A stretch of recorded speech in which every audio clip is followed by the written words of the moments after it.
on Jazz FM. This is the Business Breakfast. Well, Monday morning on the Business Breakfast with me, Johnny Hart. Now, the current crisis has certainly changed the way we live, particularly when it comes to the world of work.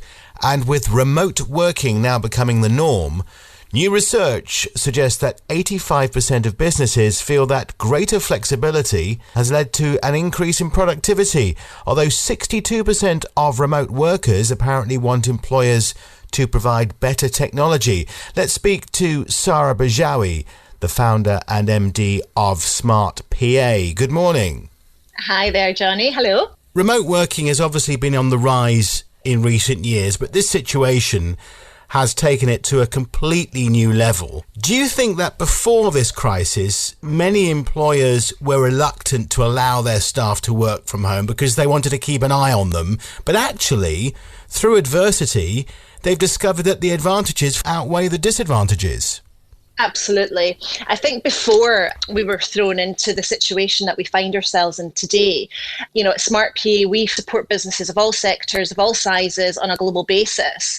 And sometimes when we interact with these organisations in the initial conversations, they aren't remote ready and they can be reluctant to embrace remote working. However, they very quickly see the benefits to their organisation in productivity, efficiency, quality of work, happier people and talent. So I think there was definitely a reluctance prior to the situation we're in today of remote working. And in fact, a lot of my friends and acquaintances say that they're actually working harder from home and longer hours, which perhaps isn't so welcome, but people like the balance. They like the fact that there's no commute. And also they like the fact that they can, be with their family for longer, but they're actually working harder, which is really interesting.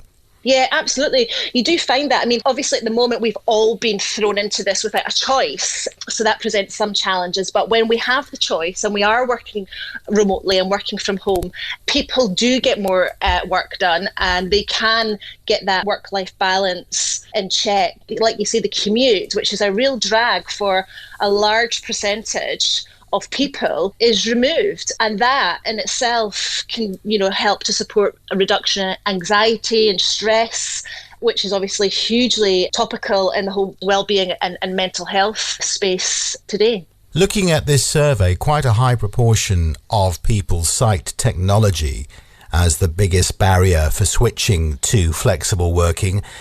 Is this a problem of lack of training, or is it lack of equipment? No, because everybody's got a computer. So equipment, I wouldn't say has been a challenge. I think it's mindset. There's so many fabulous, cost-effective digital platforms out there that make remote working seamless. It's just about speaking to people, experts in the space. At Smart PA, we've been doing this now for, many, many, many years. And we've tried and tested loads of different platforms. And there's so many out there, like support productivity. They're really easy to use. I think it's more of a mindset as opposed to the not being anything out there for us to use. And of course, we're doing this radio interview. I'm in my home, you're in yours, and doesn't sound too bad, does it? No, it sounds perfect.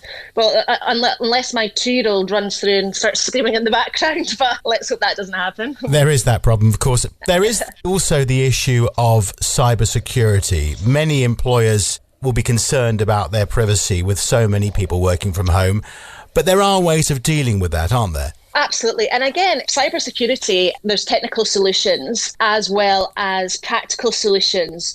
The situation we find ourselves in today where, some people might not have the full setup by way of printers, etc. So that's not going to be a challenge in terms of printing off hard copy material and making sure that it's shredded and disposed of accordingly. Technology will provide, and again, there's lots of solutions there for cybersecurity in a digital space for organisations. And again, it's a training issue and an educational issue that leaders should be and managers should be educating their staff on.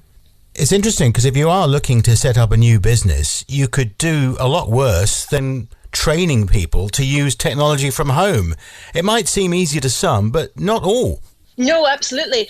It's certainly something that a lot of organisations, whether you're a startup, medium-sized, large organisation, supporting your people and yourself to grow and to learn new skills is critical in any situation, but certainly in today's climate. Finally, when, as we hope, we get back to normal as soon as possible, do you think there's a chance that people might revert to the old ways again, particularly employers, go back to the office, or is this a game changer? Is this current work from home culture here to stay, do you think?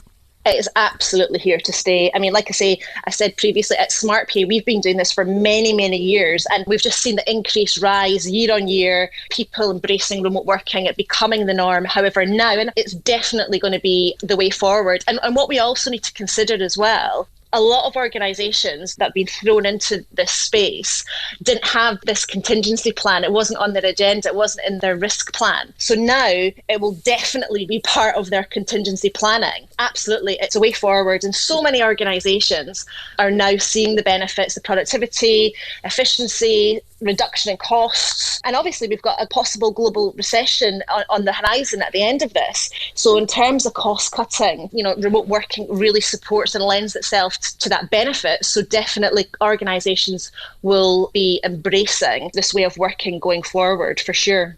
Sarra Bejaoui, thanks very much for joining us today. It's a pleasure. That's Sarra Bejaoui, and this is Bob James.